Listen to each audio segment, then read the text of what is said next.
is confirmation from the people that want to pay the money. Sponsors. Oh man, Angel Reese fans are gonna be pissed. Angel Reese is spiraling, and the collapse has never been clearer than when Ice Cube stood in front of the cameras and spelled it out. Caitlin Clark is the star sponsors want, not Ree. Said that there will be no deal put in front of Angel Reese anytime soon. And it wasn't subtle. He didn't hedge his words. He didn't dance around the topic.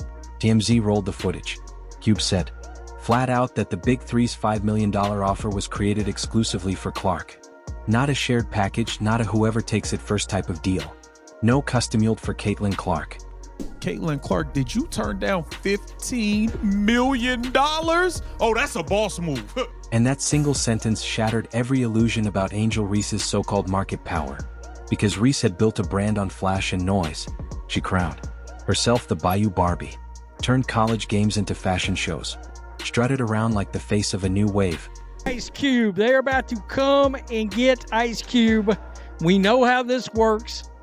It won't be long. And for a hot minute, the world bought in. Social media loved it. Reebok plastered her across campaigns. She looked like she was about to run the table on and off the court. But 2025 exposed everything. Empty arenas, underperforming deals, ugly shooting nights, and sponsors quietly bailing. TMZ Sports caught up with Ice Cube himself at LAX this week. And the Big Three honcho said that there will be no deal put in front of Angel Reese anytime soon. The empire wasn't real. It was scaffolding dressed up as a castle. Cub's explanation was simple and devastating.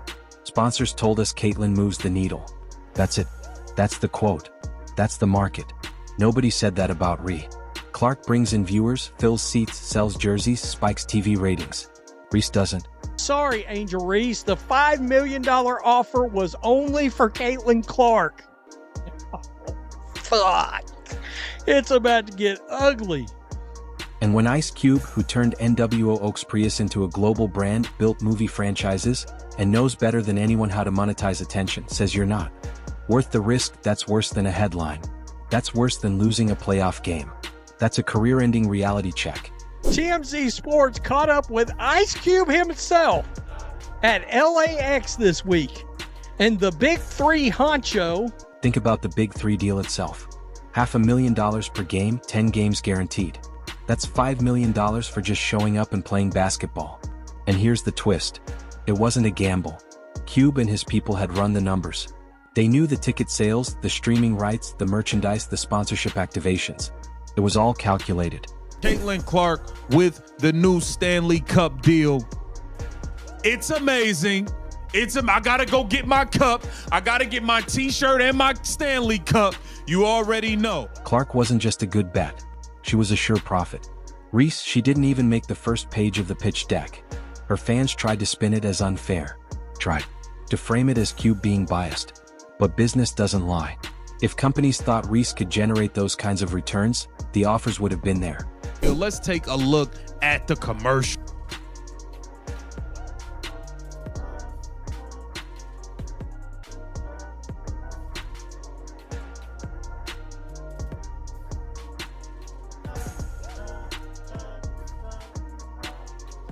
How bright the hype was after LSU's championship. Ree was everywhere.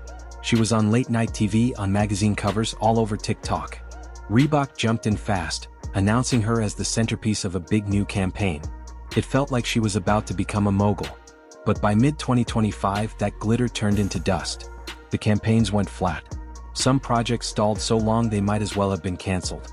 Agencies started crunching the ROI and realized her online buzz wasn't moving product. Clicks were down. Conversions were weak. Retention didn't exist. Hype wasn't cash. It looked like she took the city over. CC with MJ. CC get treated like MJ in the rack. Oh my God. Then came Chicago, the All-Star Weekend. That was supposed to be Reese's stage. Chicago was her turf. The Bayou Barbie was supposed to be the center of the show. And yet, Caitlin Clark, sidelined with an injury, not even touching the floor, turned the entire weekend into a Clark festival. Fans packed the streets for her. Crowds screamed her name like she was Michael Jordan himself returning to the city. And Reese, she was technically there smiling for the cameras, doing the PR rounds, but she wasn't the story. She wasn't even a footnote. It's things like this as to why she can turn down $15 million from Ice Cube and the Big Three. These type of deals. The sneakers is on the way.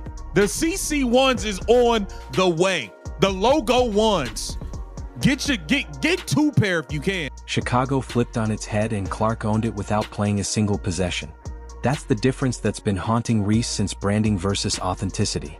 Reese has branding, catchy slogans, viral TikToks, photo ops. Clark has authenticity, numbers, wins, historic moments, and the kind of presence you can't fake. Brands don't fall for smoke and mirrors forever. They want the sure thing. Didn't tell us the same thing about Angel Reese. Took over the city of Chicago, and this is the star power that Ice Cube was referring to. Every city, every state, anywhere in the world that she goes, it's gonna look like this. Now, let's break down the numbers because this is where Reese's hype train derailed completely.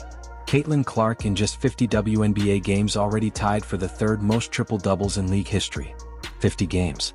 That's not just impressive, that's historic. She's rewriting record books before her rookie contract even finishes. Her games double or triple the average WNBA ratings. Entire arenas sell out just because her name is on the lineup. Families plan vacations around catching her play in person. That's generational pull. Reese, she can't even half fill her own arena for an LSU exhibition against Brazil. That's not just a gap. That's a canyon. Ice Cube, they're about to come and get Ice Cube. We know how this works. It won't be long. Merchandise tells the same story. Clark's jersey isn't just selling, it's dominating the charts. Top 3 across the league. Reorders selling out. Resellers flipping them like limited edition sneakers. Reese's merch barely a blip. No buzz, no urgency. That's the kind of metric that ends negotiations in boardrooms before they even start. And let's not gloss over the basketball itself. Reese's defenders love to throw double-double around like it's an ironclad defense. But when you're shooting 33% from the field, those rebounds start looking like padded stats. That's not efficiency. That's desperation dressed up as production. You can't trick scouts. You can't trick sponsors. Clanking shots and empty seats paint the picture more clearly than any PR campaign ever could. This is insane. Caitlin Clark, the Big Three reportedly offered Caitlin Clark $15 million for 10 games. Cube, for his part, didn't even bother to sugarcoat it. I'm not in the business of losing money. That was the line. 7 words that put an end to every argument. It wasn't bias. It wasn't personal. It wasn't even about personality. It was about money. Clark brings it in. Reese doesn't. Case closed. Orange. And then came March 2025. Cube and his team doubled down and expanded $15 million offer, $1. $5 million per game. Once again, Caitlin Clark only, not anyone else. And here's the wildest part. Clark turned it down. Do you know how insane it is to walk away from $15 million for 10 games? That's superstar leverage. That's billionaire energy. Clark can say no to $15 million because she's already printing money with Nike deals, Stanley Cup partnerships, and the soon-to-launch CC1 signature sneakers. Meanwhile, Reese is still scrambling for the scraps, still chasing deals that don't stick, still hoping for a moment that never comes. This is why the comparison stings so badly. That is a lot of money, unrivaled. If y'all think y'all gonna get Caitlin Clark over there for chump change and a little bit of equity, you have another thing coming. This woman turned down $15 million, so you best believe she will turn down your offer if it's not right as well. Caitlin Clark dictates the market. She dictates TV schedules. She dictates sponsor money. She dictates the culture. Reese, she's optional. She's extra. She's only in the conversation because she's been standing next to Clark long enough to soak in some reflected spotlight. When the light shifts, she disappears. Run our every room, boardrooms, marketing meetings, fan threads, media panels, comes to the same conclusion. Clark is the product. Reese is the hype. One produces ROI. The other bleeds budgets. One fills arenas. The other leaves empty seats. One is shaping the WNBA's future. The other is fading with every missed shot and every quiet sponsorship exit. Runner. And that's the cold reality Reese is facing. She can't fake the numbers. She can't dance her way into brand loyalty. She can't hashtag her way into sold-out arenas. And unless she reinvents herself entirely, unless she finds a new way to matter outside of chasing Caitlin Clark's shadow, she'll keep spiraling. More sponsors will vanish. More fans will fade away. More headlines will write her into footnotes instead of features runner. And meanwhile, Caitlin Clark is building an empire. Not just endorsements, not just jerseys, not just records, legacy. She's setting herself up as the face of the league, the heartbeat of the sport. The cultural icon sponsors and fans can't get enough of. Clark is stacking wealth, history, and relevance in real time. Angel Reese, she's watching from the sideline, trying to hold on to a brand that already feels like yesterday's news. Clark is longevity. Reese is noise, and noise, no matter how loud, always fades into silence.